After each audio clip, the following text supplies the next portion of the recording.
There are two special stringencies when it comes to Passover. These two stringencies are when during the rest of the year we would have absolutely no issue in eating the food at question, as we'll soon explain. However, on Passover, our sages came and said we will be stringent in order to make sure that Passover is kept in a very high standard.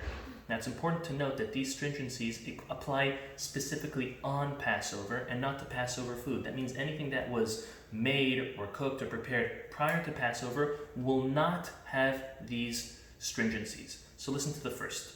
The first one is the concept of bitul, which means to annul. We know there's a concept that there's a 1:60 ratio. The Talmud says when there is something that only is 1/60th in a complete mixture, that 1/60th, that small fraction, doesn't give any taste towards the rest of the food, and therefore the food may still be eaten. The classic example, imagine if you have a bowl of meat soup or porridge or cholent or chamin or dafina, however you call it, and there's a little bit of milk that falls into it. If that little bit of milk is 1/60th of the rest of the pot or the rest of the food, then one will be allowed to still eat it, even though we know meat and milk as a mixture is a complete no-no, it's prohibited. However, since it is such a small amount and there'd be no taste in the food, then that food would still be permitted to eat. That is, by the way, on condition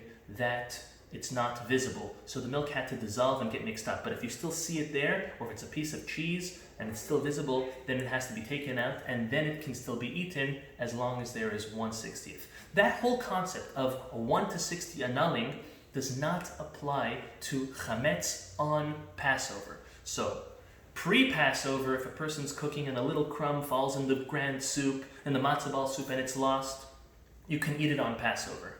However, if on Passover itself, a crumb fell into your soup, your matzah ball soup, and it got lost, a person would not be allowed to eat that at all. That's the first stringency. The second stringency is called biliot, and that is absorbed taste in utensils. Generally speaking, when it comes to meat and milk, or when it comes to kosher and non-kosher utensils, that if a utensil was cleaned and waited 24 hours since any of its use, then if by mistake it was used afterwards, then it would not be an issue to eat that food. So for example, if a person has a meat pot and it's been at least 24 hours since it was cleaned and just rested, and therefore the absorbed taste in the pot is now not strong anymore, if someone came and they cooked something dairy in there, there'd be absolutely no issue to eat that.